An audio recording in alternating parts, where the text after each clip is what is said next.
আমাকে বলে কি তোর মন ছোট, তুই সবসময় দাম দেখিস, আর নিজে আজকে কি কাণ্ড করেছে। হ্যাশ বাপিসের জুতো কিনেছে, ওর দাম দেখেছে 299 টাকা, অথচ ছিল এখানে 2999।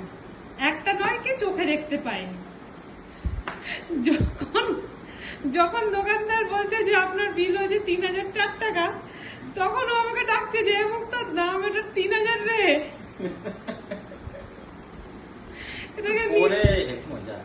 তাহলে এটাকে আজকে পরে ঘুমাও রাত্রিরে। ঠিক আছে, একটু দরকার হোক। ঠিক আছে, শুয়ের পক্ষে গেছিল কিটো কিনতে, কিন্তু কিটোটা সেরকম পছন্দ মতন পাইনি। অর্ণবদা যেহেতু হাসপাপিসের এই যে হাসপাপিসের ইসে করে, জুতো করে, তো এটাই সাজেস্ট করলো। আর ও পরে দেখছে যে বেশ কমফোর্টেবল, আরামদায়ক। এত টাকা নিচ্ছে নিশ্চয়ই, মানে অবশ্যই আমেরিকান ব্র্যান্ড তো গো। American brand. হ্যাঁ ঠিক আছে।